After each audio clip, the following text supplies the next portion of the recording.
Flamengo e Fluminense vão a campo logo mais no Maracanã para dar fim e sepultar de vez essa data FIFA insuportável. Quer dizer, nem tanto, né, tendo em vista que ela deixa resquícios seríssimos na equipe do Felipe Luiz, que vai ter que ter um grande entendimento tático e das peças de elenco que tem em mãos para poder recompor o seu meio de campo, que foi completamente perdido para a partida de logo mais contra o Fluminense. Nesse vídeo, que é um vídeo pré-jogo, a gente vai explorar as fraquezas que o Fluminense pode ter e que o Flamengo pode usar como um caminho das pedras para vencer essa partida, apesar desses desfalques. Fluminense, aliás, que também está desfalcado. Esse Fla-Flu tem ali muito mais do que 10 desfalques e acaba simbolizando esse futebol brasileiro. O que não simboliza nenhum tipo de fracasso e que, na verdade, pode aumentar o seu entendimento pelo jogo é o curso Explorando o Jogo. O curso Explorando o Jogo é o mais barato curso sobre análise de desempenho que existe no mercado. Você pode começar a sua trajetória como analista de desempenho, como um comunicador que fala de análise e fala de futebol como eu, como um agente de atleta, como familiar de atleta, para entender um pouco mais sobre como seu filho pode jogar e pode evoluir. Comece a sua trilha para um entendimento mais aprofundado sobre o jogo, junto com o pessoal do Laboratório do Futebol, aproveitando essa promoção histórica desse canal, a maior promoção da história desse canal, o curso Explorando o Jogo saindo apenas por R$ 97,00, pagamento único, isso não é parcela, é um pagamento de R$ 97,00 e você vai ganhar um diploma de análise de desempenho quando você concluir o curso. Aproveite essa promoção e por aqui a gente vai explorar aqui também o jogo, mas das fraquezas do Fluminense e projetar baseado na escalação que a gente já sabe que o Felipe Luiz vai jogar para campo e projetar como é que vai ser esse Fla-Flu de logo mais, tá bom? Então vem comigo falar sobre tática sem tatiquês!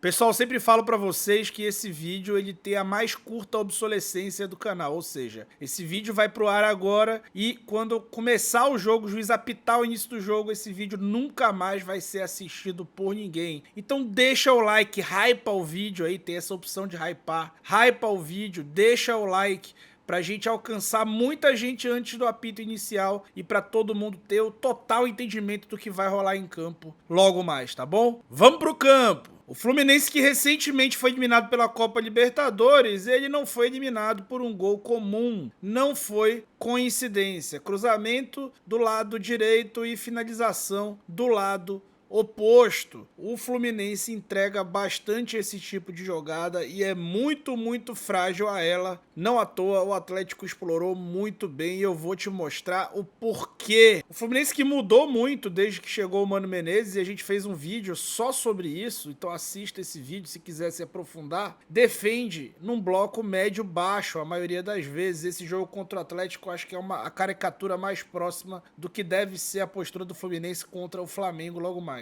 Essa rachura era para estar completa e deu um problema no chroma key do campo, mas é um bloco que coloca os 10 jogadores atrás da linha da bola, muito próximos entre si, compactos, seja entre as linhas como lateralmente. Dificultam muito que o adversário entre, faça o jogo por dentro, balançando junto. O lado ruim para o Fluminense é que é um time que continua tendo muita dificuldade para realizar contra-ataques, mesmo com o John Arias, que é um jogador rápido e que vai para campo no sacrifício logo mais com pouquíssimas horas de descanso. Pois é, vamos falar sobre esse bloco do Fluminense. Esse bloco do Fluminense, como eu falei, ele coloca os jogadores muito próximos lateralmente para evitar que o passe entre as linhas. Aqui eu mostro que o Atlético colocou 2 jogadores numa janela de passe, um em cada janela de passe, tentando abrir esse espaço por dentro. Mas o efeito colateral disso também é a abertura do jogo por fora, e por fora que o Fluminense entrega mesmo esse espaço. Então, o Fluminense não se importava que o Atlético invertesse o jogo e jogasse pelo corredor.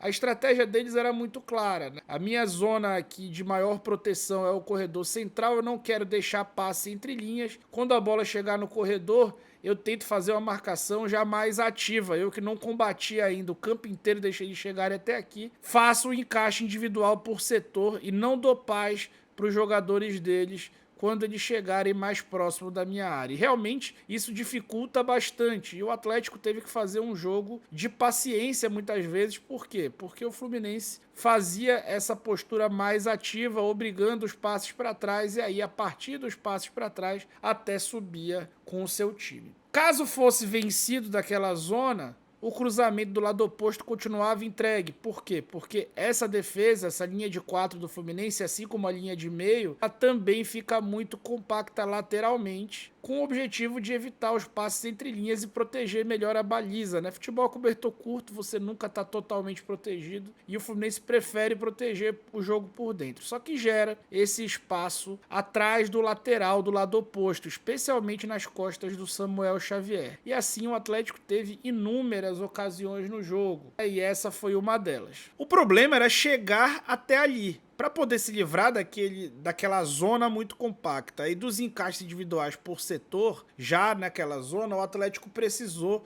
lançar mão de algum playbook, digamos assim, de lançar mão de algumas jogadas. Então, quando o Fluminense fechava, e aí tá de novo o bloco compacto, que eu não tô simbolizando porque eu já mostrei para vocês antes, o que o Atlético fazia? Mantinha um jogador na amplitude, aquele que tá com foco, e tentava acionar esse jogador, enquanto um outro jogador, um terceiro homem, que não é o passador e nem o primeiro alvo, atacava as costas daquele lateral que precisava bascular ali, precisava ir dar combate balançando a linha defensiva. Então, veja como é que acontece, né? A bola vai no Gustavo Scarpa e o Paulinho já tá ultrapassando e a marcação tá atrasada. E aí ele vai receber na linha de fundo e vai ter uma certa facilidade para cruzar a bola no lado oposto, e é o Guilherme Arana quem tá ali, né? O lateral, e esse lance vai dar um pênalti, né? Que o Hulk perderia, gosta de perder pênalti em Libertadores, o camisa 7 atleticano. Isso aí deu pênalti, poderia ter dado vantagem também nesse lateral do lado oposto. Uma outra estratégia que o Atlético usava era, ao invés de gerar aquele jogador do meio como terceiro homem, usar ele como um pivô que atrai, né? Que fixa e atrai, ou seja, se aproxima muito desse lateral para fixar a marcação dele,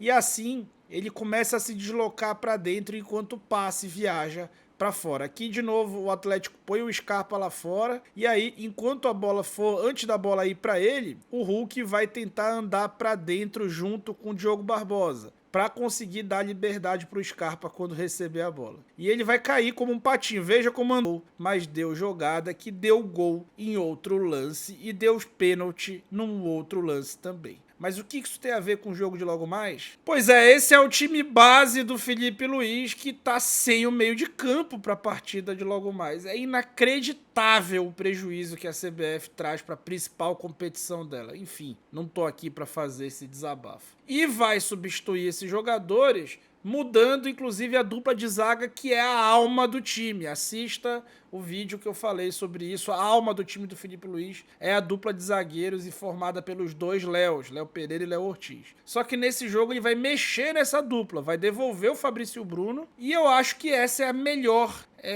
alternativa que ele pode ter realmente, tá? Para o que o Fluminense apresenta como fraqueza. Vou te explicar por quê. O Fluminense é um time que tem esse time base desde que o Mano Menezes encontrou ali mais ou menos um time que melhorou um pouquinho, mas ele também tem desfalques, não tantos quanto o Flamengo, mas desfalques pesados. O Thiago Silva e o Serna, por lesão, não atuam. O John Arias vai para campo, apesar de ter jogado por 70 minutos pela Colômbia. E o Bernal, que não jogou nenhum minuto sequer pelo Uruguai, vai normalmente para o jogo. Nos seus lugares, o Fluminense nem vai ter um ponta, então vai colocar o Lima e vai colocar o Ignacio, que está voltando de lesão, ou Inácio, sabe lá como é que se pronuncia. Pois bem, colocando os dois times em campo e projetando aquela defesa zonal do Fluminense, né, muito compacta, como é que o Flamengo pretende atacar essa defesa? Bom, o Flamengo vai precisar colocar o Gabriel para fixar os dois zagueiros, vai colocar o Wesley aqui na lateral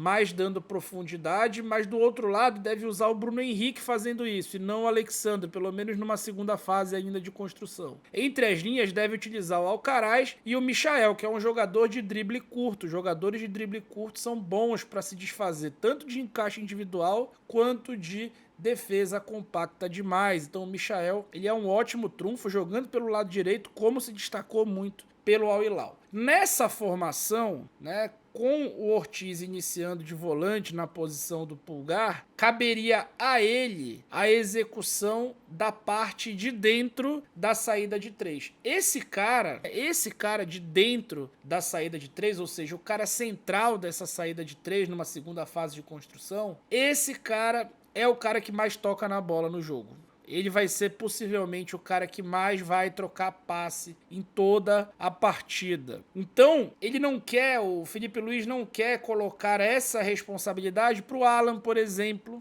ou para o Everton Araújo, que seria o caso o Ortiz entrasse como zagueiro, porque ele estaria nessa função do Fabrício Bruno, para fazer passes mais triviais, que é o passe até o lateral. Então faz sentido que ele coloque o Ortiz ali, porque ele vai ser o primeiro armador, vai armar como um zagueiro, e vai ser o jogador que, quando o Fluminense tentar ter uma postura mais ativa, vai ser o cara que vai enxergar o jogo de frente e vai poder acertar os passes entre as linhas. Então, a primeira opção sempre vai ser colocar essa bola entre as linhas, especialmente quando você tem um exímio passador como é o Léo Ortiz. E faz realmente muito sentido que ele volte para a volância no contexto específico deste jogo. Quando saiu a prévia, eu não tinha entendido dessa forma. Depois de estudar o Fluminense, eu compreendi. Mas, além do passe entre linhas, que tem que ser sempre a primeira opção, que vai te fazer agredir rápido o teu adversário, especialmente tendo um chuta-chuta como é o Alcaraz, e um driblador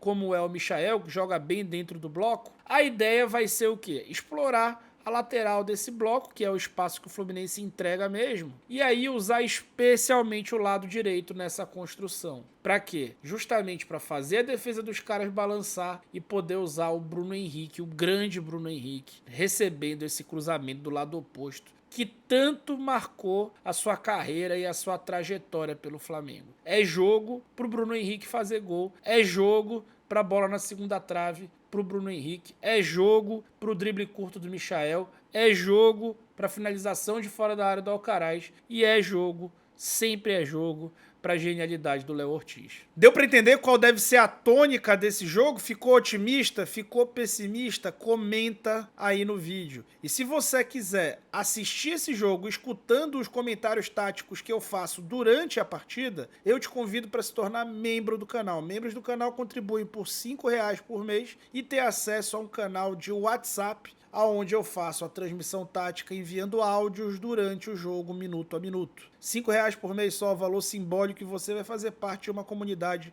que já tem muita gente e que é bastante coesa ali, bastante unida. E não te esquece de aproveitar a promoção do curso Explorando o Jogo, que é a maior promoção da história desse canal. Começa a aprender tática, deixa de ser um leigo se você for leigo, ou então aprofunde o seu conhecimento se você já for um entendedor. Seja para qualquer ramo que você quiser fazer do futebol, seja dentro de campo, seja como um comunicador como eu, você precisa aprender tática. E esse é o curso mais barato do Brasil, eu arrisco dizer que mais barato do mundo, o curso de tática mais barato do mundo, que vai te dar um diploma por R$97. Quem sabe esse pode ser o início de uma nova carreira e da realização de um sonho para você. Então é isso, muito obrigado e um bom jogo para todos vocês.